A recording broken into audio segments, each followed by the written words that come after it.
INFJs, you are not too sensitive. You have heard the opposite your whole life. You're too sensitive. You take things too personally. You read too much into everything. Somebody told you that, probably more than once, and probably someone who meant it kindly.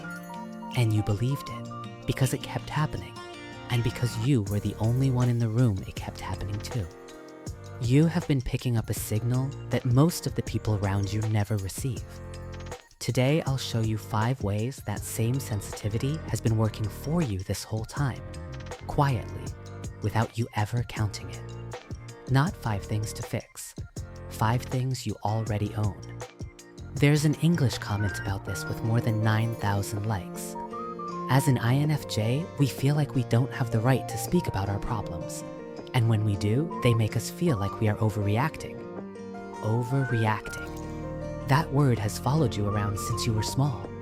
So you got quieter and started apologizing for noticing it all. But there is one thing that quietly cancels all 5. I'll save that for the end. By then, I think you'll see that you were never feeling things wrong. Hello, I'm Taro, an INFJ life coach. I've spent most of my life obsessed with one question, which is how a person actually turns their life around. I've sat with INFJs in more than 100 one-on-one sessions. I make videos in Japanese as well, and that channel has passed 3 million views, so the comments you'll hear today come from both sides of the world. Let's begin. Way 1, for how feeling too much is your biggest advantage. The volume works both ways. A supermarket at 5 o'clock empties you out. The overhead lights in an office give you a headache nobody else in the room seems to have. A dinner with 8 people is fine for about 40 minutes, and then something inside you quietly closes for the night. Some days it just costs you, and that's real too.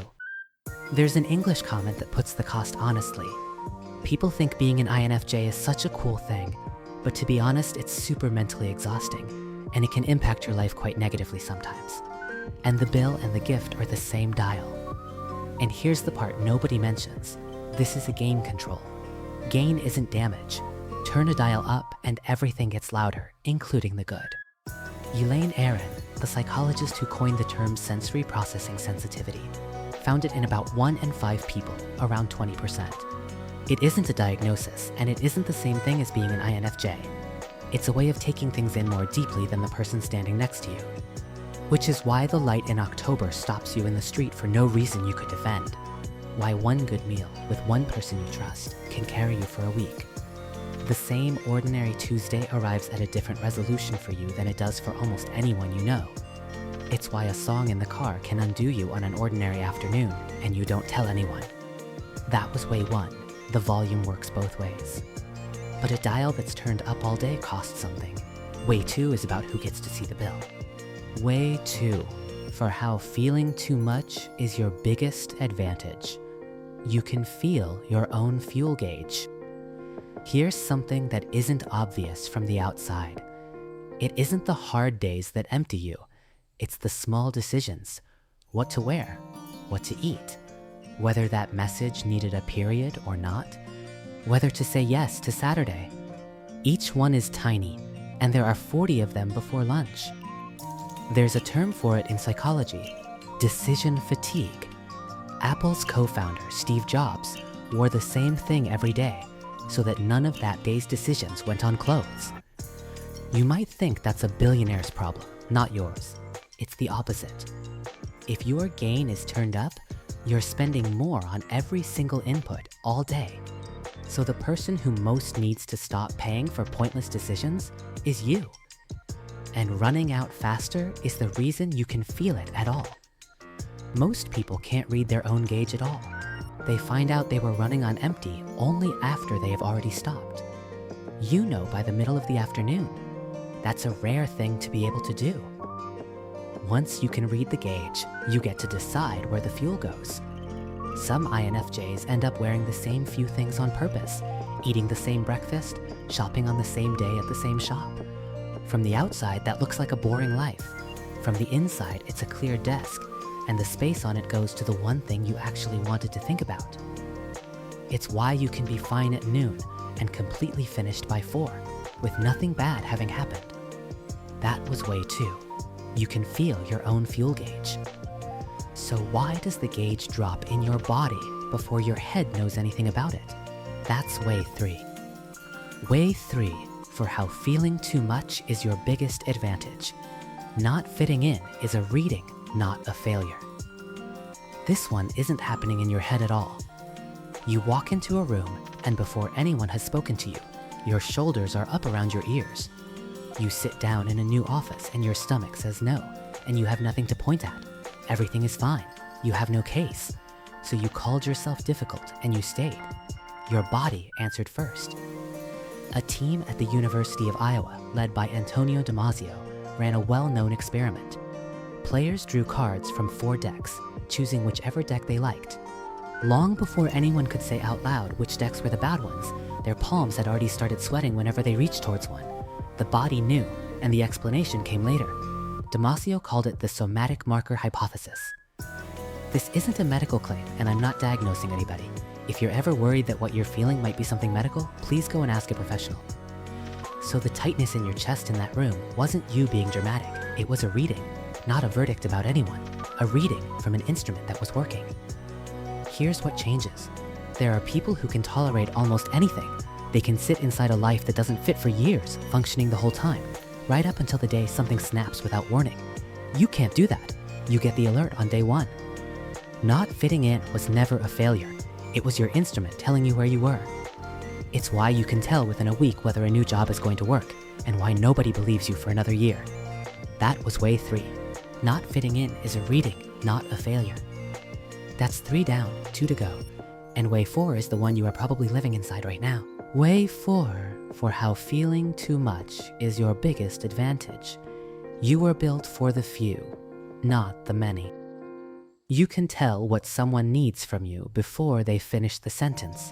And because you can see it, you feel responsible for supplying it to everybody, all day, including people you don't even like.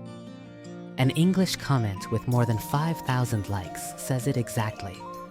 The hardest part of being an INFJ is trying to match everyone's energy when I'm with them, to the point I don't know who's the real me.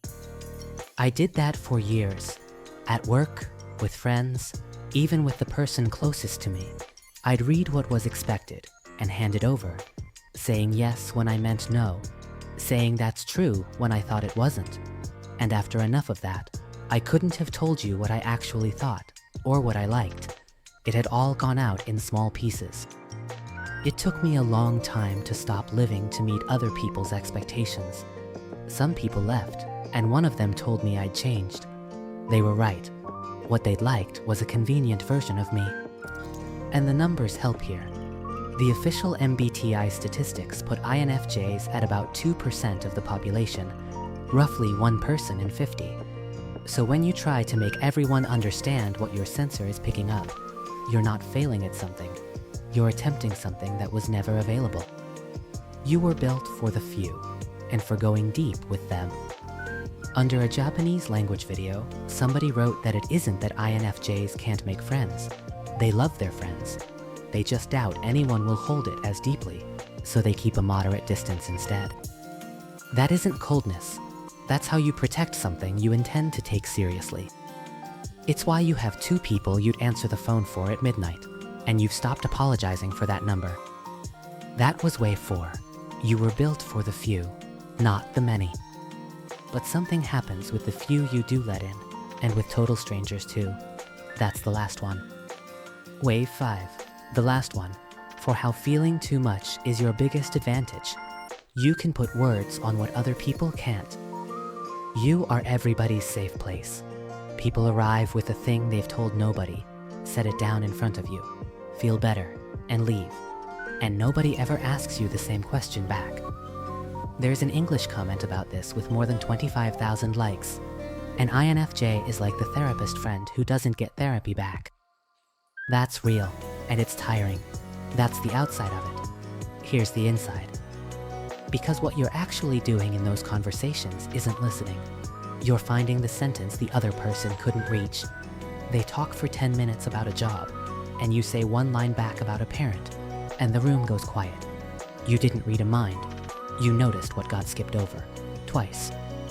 That same researcher, Elaine Aron, working with a team, looked inside the brain with fMRI. They scanned people who processed the world this deeply, while those people looked at photographs of others, happy and sad. The insula, the part tied to awareness and empathy, lit up more strongly than it did in the others. Nobody proved anything about your character. They watched the machinery move. I've spent more than 10,000 hours of my life listening to people, and here's what I'd say about that. Putting a true word on somebody's feeling before they can find it themselves is the hardest thing there is to teach, and it arrives in you without effort. It's why a stranger on a long flight tells you the thing they haven't told their family. That was Wave 5. You can put words on what other people can't. At the start, I said there is one thing that quietly cancels all 5. Here it is. It's using this as a shield. I know that one from the inside. When I was 5, I had a condition that made me lose all of my hair. I wore a wig, and I spent years reading every room for whether somebody was looking at my head. There were days that hurt more than I can put into words.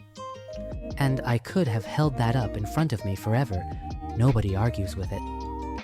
But the shield that stops other people from getting to you also stops you from getting anywhere. So one day, I put it down.